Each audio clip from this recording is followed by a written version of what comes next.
নমস্কাৰ মই ভাস্কৰ জ্যোতিবৰাই আপোনালোক সকলোকে আৰৰ কথালৈ স্বাগতম জনাইছো। সম্প্ৰতি ৰাজ্যৰ ৰাজনীতিত সৰ্বাধিক চৰ্চিত বিষয় হৈছে খিলঞ্জীয়াৰ প্ৰসংগ। খিলঞ্জীয়াৰ প্ৰসংগক লৈ অসমৰ ৰাজনীতিয়ে গতি ল'ব সেয়া প্ৰায় নিশ্চিত হৈ পৰিছে। ২৬ৰ বিধানসভা নিৰ্বাচনৰ পূৰ্বে খিলঞ্জীয়াৰ প্ৰসংগ ৰাজ্যৰ ৰাজনীতিত অন্যতম প্ৰধান কেন্দ্ৰ হৈ পৰিব। খিলঞ্জীয়াৰ প্ৰসংগক লৈ ৰাজ্যৰ ৰাজনীতি কিদৰে আগবাঢ়ে সেয়া লক্ষণীয় হ'ব। কিন্তু শাসনাধিষ্ঠিত বিজেপিয়ে যে খিলঞ্জীয়াৰ ৰাজনীতিক ২৬ৰ বিধানসভা নিৰ্বাচনৰ পূৰ্বে অন্যতম প্ৰধান বিষয় হিচাপে লৈ আগবাঢ়িব সেয়া স্পষ্ট হৈ পৰিছে। মুখ্যমন্ত্ৰী ডক্টৰ হিমন্ত বিশ্ব শৰ্মাই অসমৰ খিলঞ্জীয়া জাতি জনগোষ্ঠীসমূহৰ সুৰক্ষাৰ প্ৰসংগটো যোৱা কিছুদিন ধৰি যিদৰে সজোৰে উত্থাপন কৰিবলৈ চেষ্টা কৰিছে তাৰ পৰা এটা কথা স্পষ্ট হৈ পৰিছে,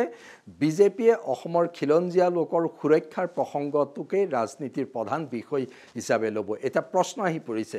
বিজেপিয়ে খিলঞ্জীয়াৰ সুৰক্ষাৰ কথা কৈছে, খিলঞ্জীয়াৰ সুৰক্ষাৰ বাবে মুখ্যমন্ত্ৰী ডক্টৰ হিমন্ত বিশ্ব শৰ্মাই কি পদক্ষেপ গ্ৰহণ কৰিছে, কি কৰিব সেই কথাও তেওঁলোকে কৈ আহিছে। সমষ্টি পুনৰ্নিৰ্ধাৰণৰ পৰা আৰম্ভ কৰি ভূমি ক্ৰয় বিক্ৰয় আৰু অসম চুক্তিৰ ৬ নং দফাৰ বিপ্লৱ শৰ্মা কমিটিৰ প্ৰতিবেদনৰ পৰামৰ্শলী কাৰ্যকৰী কৰালৈকে সকলোবোৰ কথাতে খিলঞ্জীয়াৰ সুৰক্ষাৰ প্ৰসংগটো গুৰুত্ব দিছে, অৰ্থাৎ অসমীয়া মানুহৰ ভৱিষ্যত সুৰক্ষাৰ কথাত গুৰুত্ব দিছে। এতিয়া প্ৰশ্ন আহি পৰিব যে বিজেপিয়ে এই খিলঞ্জীয়া জাতি জনগোষ্ঠীৰ ৰাজনীতিক অধিক গুৰুত্ব দিয়াৰ ফলত খিলঞ্জীয়াৰ ৰাজনীতি বিজেপিৰ হাতত থাকিবনে, বিজেপিৰ আয়ত্তত থাকিবনে, বিজেপিৰ ৰাজনীতিৰ পৰিসীমাৰ পৰা খিলঞ্জীয়াৰ ৰাজনীতি ওলাই যাব নেকি? প্ৰথমে সেই কথা চাবলগীয়া। দিল্লীত 10 বছৰ, অসমত প্ৰায় 8.5 বছৰ চৰকাৰ চলাইছে। এতিয়া বিজেপি যিদৰে অসমৰ খিলঞ্জীয়া লোকৰ সুৰক্ষাৰ কথা কৈছে, বিজেপিৰ সেই কথাত জনসাধাৰণৰ মাজত কেনেদৰে আশ্বস্ত কৰিব পাৰিব, জনসাধাৰণক কেনেদৰে আশ্বস্ত কৰিব আৰু বিজেপিৰ সেই কথাৰ জনসাধাৰণৰ মাজত আবেদন কিমান হ'ব সেয়া প্ৰথম চাবলগীয়া কথা। কাৰণ মোদী চৰকাৰ 10 বছৰ, অসমত বিজেপি চৰকাৰ 2টা কাৰ্যকালৰ আৰু 1.5 বছৰ বাকী থকাৰ সময়লৈকে কিন্তু খিলঞ্জীয়া জনগোষ্ঠীসমূহে বিশেষ আশ্বস্ত হ'ব পৰা নাই বিজেপিৰ ওচৰত। বৰঞ্চ তাৰ বিপৰীত প্ৰতিক্ৰিয়াও দেখিবলৈ পোৱা গৈছে। বিজেপিৰ কাৰণে অসমত বংগীয় মূলৰ মুছলমানৰ আগ্ৰাসনটো ডাঙৰিছো। নিঃসন্দেহে অসমৰ থলুৱা জাতি জনগোষ্ঠীৰ বাবে বংগীয় মূলৰ মুছলমানৰ অবাধ প্ৰব্ৰজনৰ বিষয়টো অতি গুৰুতৰ, অসমীয়া জাতীয় জীৱনৰ অস্তিত্বৰ প্ৰসংগৰ লগত ইয়াত জড়িত। কিন্তু বিজেপিয়ে এতিয়া যিদৰে এই বিষয়বোৰ উত্থাপন কৰিছে, মুখ্যমন্ত্ৰী ডক্টৰ হিমন্ত বিশ্ব শৰ্মাই যিদৰে আগ্ৰাসীভাৱে বিষয়বোৰ উত্থাপন কৰিছে, ইমান দিনে বিজেপিয়ে নকৰা কামটো এতিয়া বিজেপিয়ে কৰিব বুলি জনসাধাৰণ আশ্বস্ত হ'বনে? অসমৰ ভিন্ন খিলঞ্জীয়া জাতি জনগোষ্ঠীসমূহ কেনেদৰে আশ্বস্ত হ'ব? কাৰণ বলবতৰ সময়ৰ পৰাই দেখা গৈছিলে যে বিজেপিৰ বিৰুদ্ধে এক খিলঞ্জীয়া জাতি জনগোষ্ঠীৰ অসন্তোষ বৃদ্ধি পোৱাৰ প্ৰৱণতা দেখিবলৈ পোৱা গৈছিলে। যোৱা লোকসভা নিৰ্বাচনতো দেখিবলৈ পোৱা গৈছিলে যে বিজেপিয়ে অসমৰ খিলঞ্জীয়া জাতি জনগোষ্ঠীৰ ভোটৰ হাৰ যোৱা বিধানসভা নিৰ্বাচন 19ৰ লোকসভা নিৰ্বাচনতকৈ যথেষ্ট কমি আহিছে। তুলনামূলকভাৱে বিজেপিয়ে অনা অসমীয়া, হিন্দী ভাষী আৰু চাহ জনগোষ্ঠীৰ ভোট অধিক লাভ কৰিছে। অৰ্থাৎ খিলঞ্জীয়া জনগোষ্ঠীৰ বিজেপিৰ প্ৰতি আস্থা আৰু বিশ্বাসৰ অভাৱ আৰম্ভ হোৱা পৰিলক্ষিত হৈছে। এতিয়া মুখ্যমন্ত্ৰী ডক্টৰ হিমন্ত বিশ্ব শৰ্মাই সেই আস্থা বিশ্বাস ঘূৰাই আনিব পাৰিবনে? মুখ্যমন্ত্ৰীয়ে সমষ্টি পুনৰ্নিৰ্ধাৰণৰ জৰিয়তে অসমৰ প্ৰায় 100টা সমষ্টি খিলঞ্জীয়া জনগোষ্ঠীৰ বাবে কেইবা দশকলৈ সুৰক্ষিত হ'ল বুলি কৈছে। বৰ্তমান সময়ত জনগাঁথনিগত দিশৰ পৰা প্ৰায় 24ৰ পৰা 26টা সমষ্টিহে এক প্ৰকাৰ ধৰ্মীয় সংখ্যালঘু বসতি প্ৰধান হৈ আছে। কিন্তু সমষ্টি পুনৰ্নিৰ্ধাৰণে খিলঞ্জীয়া জনগোষ্ঠীক আশ্বস্ত কৰিছেনে? সেয়া কিন্তু ডাঙৰ প্ৰশ্ন হিচাপে চিহ্নিত হৈছে। লোকসভা নিৰ্বাচনৰ যোৰহাট সমষ্টিৰ ফলাফলে তাক নচাত কৰিছে। সেই একেই অৱস্থা দেখা গৈছে যে ডিব্ৰুগড় লোকসভা সমষ্টিৰ অন্তৰ্গত বিধানসভা সমষ্টিসমূহতো খিলঞ্জীয়া অধ্যুষিত ভোট কেন্দ্ৰসমূহত তুলনামূলকভাৱে বিৰোধীৰ ভোট কিছু বৃদ্ধি পোৱা পৰিলক্ষিত হৈছে। অৰ্থাৎ বিজেপিয়ে খিলঞ্জীয়া জাতি জনগোষ্ঠী সুৰক্ষাৰ বাবে সমষ্টি পুনৰ্নিৰ্ধাৰণৰ কথা ক'লে ভূমি ক্ৰয় বিক্ৰয়ত ক্ষেত্ৰত নতুন আইন আনিছে আৰু অসম চুক্তিৰ ৬ নং দফা কাৰ্যকৰী কৰাৰ প্ৰতিশ্ৰুতি দিছে। এইখিনিক লৈ আশ্বস্ত হ'বনে? কাৰণ অসমৰ খিলঞ্জীয়া লোকসকলৰ মাজত 2টা ধাৰা স্পষ্ট হৈ পৰিছে বংগীয় মূলৰ মুছলমানৰ অবাধ প্ৰব্ৰজনে ভাবুকি আনিছে সেইটো এটা বাস্তৱ সত্য তাক অস্বীকাৰ নকৰে কিন্তু সমান্তৰালভাৱে অসমৰ অসমীয়া জাতীয় সত্তাৰ এটা স্বকীয়তা আছে সেই স্বকীয়তাটো অসমৰ খিলঞ্জীয়া জনগোষ্ঠীসমূহে হেৰুৱাবলৈ নিবিচাৰে অসমৰ ভিন্ন নৃগোষ্ঠীসমূহৰ নিজস্ব সত্তা আছে বৃহত্তৰ অসমীয়া জাতিৰ নিজস্ব আত্মপৰিচয় আছে সেই আত্মপৰিচয়ক কিন্তু বিজেপিয়ে আঘাত হানিব বিচাৰে বুলি অসমৰ খিলঞ্জীয়া লোকসকলে স্পষ্টকৈ ধাৰণা কৰে কাৰণ বিজেপিয়ে উত্তৰ ভাৰতৰ সভ্যতা উত্তৰ ভাৰতীয় সংস্কৃতিৰ প্ৰৱৰ্তন কৰিব বিচাৰি অসমৰ স্বকীয়তাক নাশ কৰিব বিচাৰে বুলি স্পষ্ট ধাৰণা আছে আৰু বিজেপিয়ে উত্তৰ ভাৰতৰ সংস্কৃতি জাপি দি অসমীয়া জাতীয় সত্তাৰ ক্ষতি কৰিব বিচাৰে বুলি আঞ্চলিক দলসমূহে কৈ থাকে বিভিন্ন সংগঠনেও কৈ থাকে সেই সংগঠনসমূহ যি সংগঠনে কৈ থাকে আৰু যিবোৰ ৰাজনৈতিক দল যি ৰাজনৈতিক দলসমূহে তাক মূল আধাৰ হিচাপে লৈ ৰাজনীতি কৰিব বিচাৰে উদাহৰণস্বৰূপে সেয়া অসম জাতীয় পৰিষদ ৰাইজৰ দলেও সেই কথা কয় কংগ্ৰেছে প্ৰসংগ আমি কালি উল্লেখ কৰিছোঁ কংগ্ৰেছে বৃহত্তৰ পৰ্যায়ত বিষয়টো কেনেদৰে আগবঢ়াই নিব পাৰে নোৱাৰে সেয়া পৃথক বিষয় কিন্তু এই ক্ষুদ্ৰ ক্ষুদ্ৰ জাতীয় দলসমূহে প্ৰকৃততে